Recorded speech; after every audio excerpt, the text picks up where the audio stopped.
There is a fear no one sees, a kind of silence that does not scream. It waits, quietly, inside you. It does not come from danger, or violence, or grief. It comes from something deeper, something harder to name. It comes when you look in the mirror and do not know who is looking back. Not fully, not really. That is the fear, not of dying, but of never truly living, of wearing masks so long you forget what your real face looks like, of walking through life without ever actually arriving in yourself. Søren Kierkegaard knew that fear. He lived in it. He wrote from it. And he believed, if you are feeling that silence now, that ache, that confusion, it is not a sign you are broken. It is a sign that you are beginning to see. He said, the greatest hazard of all, losing oneself, can occur very quietly in the world, as if it were nothing at all. Maybe you feel that. Maybe you know what it means to be surrounded by people, but feel completely unknown. To move through each day, doing what is expected, but never what is true. To say, I am fine, even when you are not.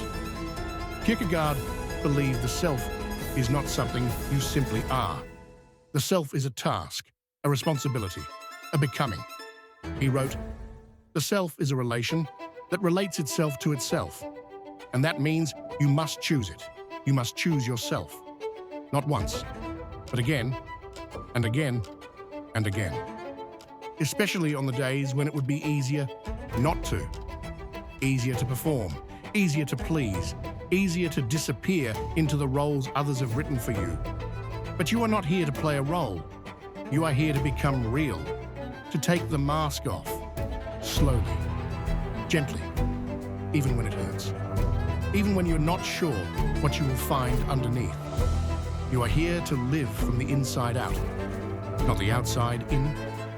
And yes, it will feel like loss. At first, you will lose people. You will lose comfort. You will lose the stories you used to tell yourself just to get by. But Kierkegaard warned us, to dare is to lose one's footing momentarily. Not to dare is to lose oneself. So if you feel lost right now, if the ground beneath you feels unstable, maybe that is not failure. Maybe that is progress. Maybe you are not falling apart. Maybe you are finally breaking free. He said, anxiety is the dizziness of freedom. And freedom, real freedom, does not feel like joy at first.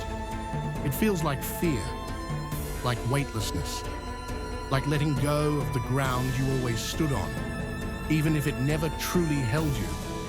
To choose yourself means letting go of everything that was never really yours. The expectations, the approval, the need to be understood. You will not always be understood. He wrote, the individual has always had to struggle to keep from being overwhelmed by the tribe. And you will struggle. You will be lonely. You will be frightened. But he also said, no price is too high to pay for the privilege of owning yourself. So ask yourself right now, what have you been trading in exchange for peace?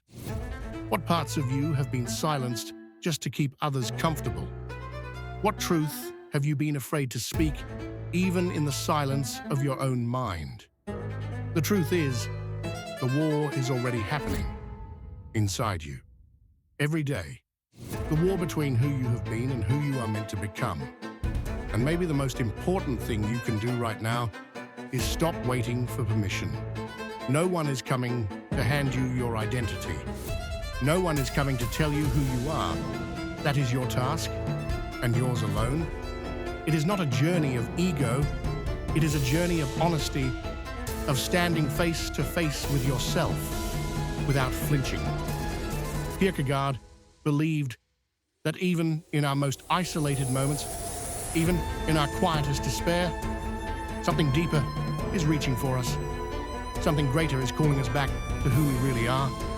He said, now, with God's help, I shall become myself. Not a copy, not a performance, not what others need, but you, real, present, whole. There will be no ceremony, no applause, but one day you will wake up and realize that the ground beneath you was built by your own trembling hands, that the life you are living was chosen, not inherited. And in that moment, you will know you did not find yourself. You became yourself. And that is the truth you were always afraid to face. But now, you are ready.